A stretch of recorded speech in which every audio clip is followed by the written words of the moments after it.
I'm going to bring out our next presentation I'm very excited about because it's a very tangible example of cancer reversal, age reversal in action. And to set it up, we have Liz Parrish. She's still fired up, and she's out there stopping traffic right now in Orange County just practicing for the demonstration in D.C. So please welcome Liz Parrish.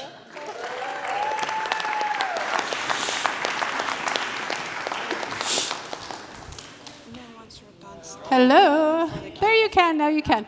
In 2013, I had the enormous, I can't even say how grateful I am to have met a man named Dr. Williams, a man whom along with George Church started a company called BioViva with me. And I think that some of you have been following BioViva's work. We had the audacious idea that we would use combinatorial gene therapies to cure aging and complex disease, including childhood disease, and we are still hard at work. We are now in a non-human primate study, so I will not be presenting data on that today, but it is my great honor to bring onto stage one of the first colleagues in that company, Dr. Williams, and let him tell you what is the next step in age reversal. And as a matter of fact, he's got me so blown away with this technology that I'm starting to think that my gene therapy might be used for enhancement. He might just reverse your aging, and then I might just make you stronger or smarter or faster. And that is very cool. So please, I welcome to the stage Dr. Jason Williams. Thank you, Liz. Thank you, Liz. So of course, we have obviously a lot of history going back, working on all the gene therapies and, original work with follistatin. That caught a lot of interest, working back 2008, 2009, showing that, follistatin increased life expectancy in mice. And that was the work I did in my lab in my house.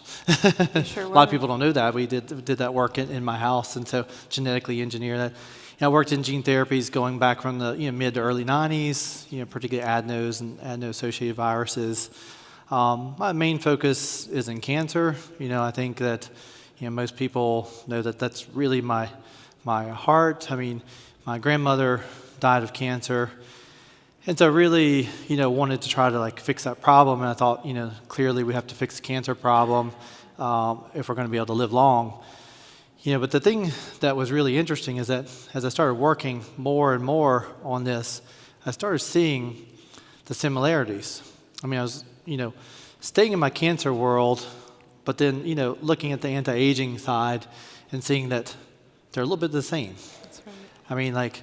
Things that are anti-cancer are also anti-aging. And it seemed really strange. It's is this almost the same disease? And then that's kind of what I figured out, that's actually what happens. And so, is cancer and aging the same disease? And yeah, they actually technically are. So when you think about it, so cancer is a cell that has a mutation. It wants to live. So what does it do? It tricks the immune system to allow it to live. That's how cancer survives. Cancer doesn't survive on its own. It has to have help of the immune system. And so cancer will send signals and get the immune system working with it, and that's how it works. And then you look at older cells. So cells are getting older, and they're wearing out, and they're not doing what they should do, and they should be replaced. But they don't want to die. So they're sending signals to the immune system as well. And they're also telling the immune system, hey, don't kill me, and they're staying around. And they're sending their old signals and spreading their old messages to the other cells and corrupting the other cells as well, just like the cancer. Cancer is aging the patients, and of course we see the older cells also doing the same. And so when we look at it, the immune system seems to be what controls aging. And so this is really, obviously some people felt this. We weren't really sure where, aging was controlled from. But you look at it, the cytokines. Interleukin 1, interleukin 6, interleukin 11, all the data that's coming with this TGF-beta.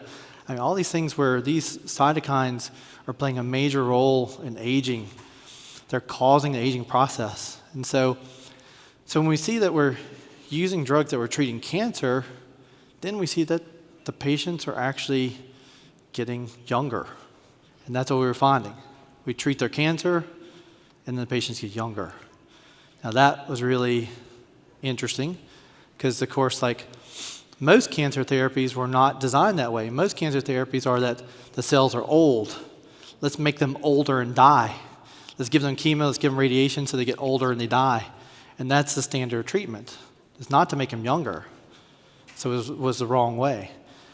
So that's one of the things that we see is that we start treating the patients with immunotherapy, and the patients, their tissues were getting younger. I mean, I had patients like their livers were bad. I give them cancer immunotherapy. Now all of a sudden their liver regenerates. And you start looking and saying, gosh, wait a minute, their arthritis is better. Their spine is better. Other things are better, but I'm giving them immunotherapy. I'm treating their cancer, yet I'm making them younger. So, it's really interesting that connection. But when you see it, you can see how the parallel between cancer and the old tissues. So, of course, when we cure cancer, which we know basically how to do now with immunotherapies, we can cure some advanced cancers. Then we also know how to cure aging, which we also know how to do now as well. So we do both. So we have the situation where we can treat both, where the immune system is what keeps you young. That's what keeps you young. And so when you stimulate the immune system properly, there's another part of the immune system that people didn't see. Everybody sees the side. They say there's one that attacks things like bacteria, viruses, cancer. And there's another that protects you against that from being over-aggressive. But there was a middle one. There was one they didn't see. It doesn't actually stimulate a significant aggressive immune response, but it eliminates a lot of the older senescent cells. And so, and now we know how to manage this, and this is, of course, what we're doing. Particularly when you look at it, it's heavily involved with TGF-beta, with interleukins. And so, when we look at like the things of aging, and you look at David Sinclair with his work with his, information theory of aging. I'm a huge fan of David Sinclair, completely believe in a lot of stuff he does. And I thought that he was kind of right. I said, I think that this makes sense. We should study this. But then I started looking at the stuff that he uses to reprogram. It's the same drugs that we use to treat cancer. TGF-beta inhibitors, other stuff.